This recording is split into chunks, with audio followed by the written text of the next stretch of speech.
Run the hurry up with Adam Schefter. Let's start with Lamar Jackson. What do you got, Schefter? Missed practice yesterday due to knee soreness, Peter, but he is expected to be back at practice today, according to the Ravens. And my sources tell me the Ravens are going to be honest on the injury report after they were fined the last time for some of those injury report shenanigans. And so if they say he's back at practice today, that means he's going to be back at practice today, and that means he is on track to play Sunday against the Cleveland Browns, despite what prevented him from practicing yesterday. Meanwhile, the 49ers seem to be ramping up Brock Purdy in an effort to get him ready to play Sunday against Arizona. We'll see how he feels this week at practice, but practice has looked a little bit different this week, and it looks like they might be getting Purdy back this week after all the talk about him coming back 1 week after another and Mac Jones filling in. It looks like this could be time for Purdy this week, depending on how he feels. Meanwhile, Bucky Irving was back at practice yesterday for the first time since September, has been dealing with a shoulder injury, has been dealing with a foot injury,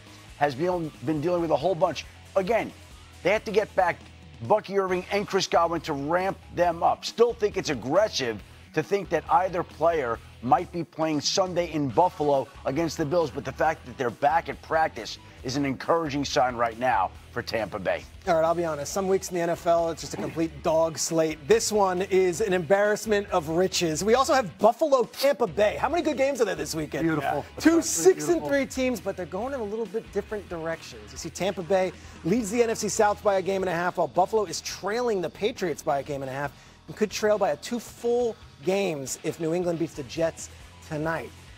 Taylor, sir, set the table for us with this game. Yeah, Bucs versus Bills. When you're looking at the two teams, the NFC South, you just know the Bucs are going to win that. They are going to host a home playoff game, so they want this game against the Bills. The Bills need to have this game. Yeah. They've got to figure out things on offense, and the front seven, unless they can gain 20 pounds each, they are going to get exposed in the run game like they did against Miami. They have a lot to figure out if they're going to chase down the Patriots and win. They're already a game behind, and they've already lost to the Patriots at home. Dan, what is the key word for Josh Allen in this matchup? Throwaway. Really? Josh, if you look at the style of play that Josh has kind of played this year, it's got to resemble more of what Patrick was last year. Patrick, it was reality, no one around him. And that's the case in Buffalo right now. It's just no one around him. So Josh is constantly trying to do everything too much. The Superman cape that was a little bit a part of his past. And last year, Josh threw the ball like 537 times, okay? I think he took 14 sacks and had something like 24 throwaways, right? So very conscious of just the style of ball was efficiency. This year, I think he's thrown it like 308 times, all right? So not that much just yet. He has 20 sacks, so already more than last year. He's only thrown the ball away 6 times. Wow. So it's this, I got to go make a play. Hero ball. Yeah, and I understand it, but you got to become obsessed with efficiency for the rest of the season if you're Josh, because the reality is you got a bottom 5 skill group around you. Wow. Heartbreak Hotel. There's been a lot of narrative about that skill group, that they're just not good enough. What are your thoughts? I mean, I've been tough on this group about getting open down the field at times this season, but as the season progresses, I mean, everybody has a little hand in this. Like, totally. The message I would say to the Buffalo Bills offense is no one's coming to save you. Correct. The trade deadline has come and gone, right? This is what you have. And when I'm looking at even the play calling, there isn't a bunch of times where guys are being schemed open, right? Keon Coleman is a young receiver who's going to continue to develop, right? He is not a solidified number one, get out there on the outside or on an island and win consistently every time.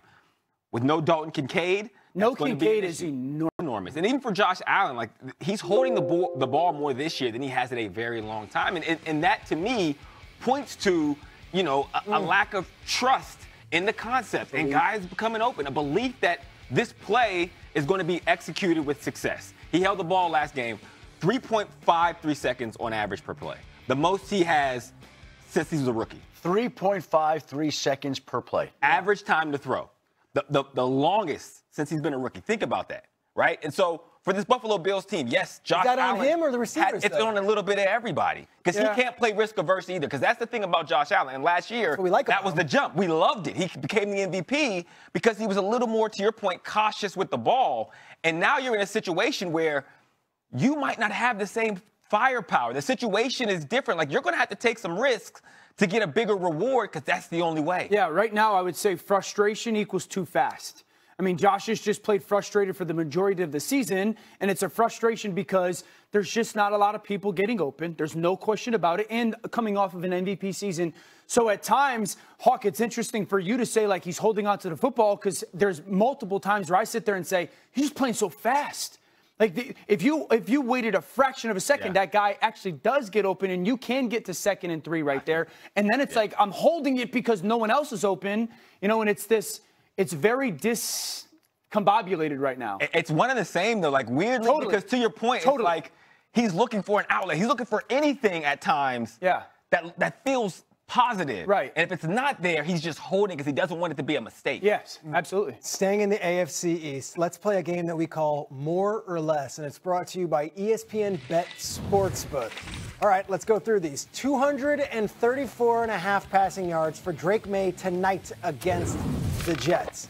More or less? I'm going to say more. I mean, for a great stretch of this season, Drake May threw the ball downfield better than anybody. And we'll see if Keyshawn Boutte plays. He's out. But he's out? Okay, so Steph has been great. Pop Douglas has been great. It's also the schematic way that Josh McDaniels goes about. Like, when they take their shots, it's a very specific reason and timing of when they do it. I think they hit at least one tonight. Okay, Drake May, 1.5 touchdown passes tonight, throwing the ball. More I'm going to say more. I think one of the things that I also love about this offense is how when they get down in the red zone, they know how to go at teams. They know how to formulate things. They know how to, throw the ball to the back corner. If you see a lot of his touchdown passes, Josh Allen's touchdown passes often go to the back pylon.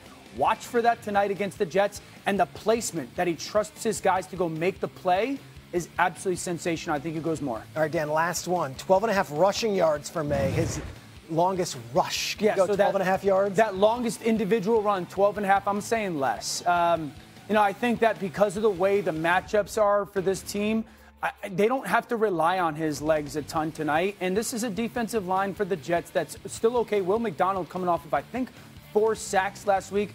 Get the ball out of Drake May's hands tonight. He'll have some success running the football, but I'm going to say less than one run going longer than 12.5. Patriots double-digit favorites in this one. So to recap, we're going all in with Drake May on this parlay. More on his passing yards, more on his touchdowns, and more on getting a 13-yard run.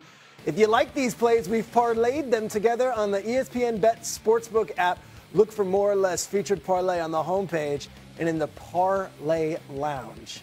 Coming up, why Eagles, why? A.J. Brown.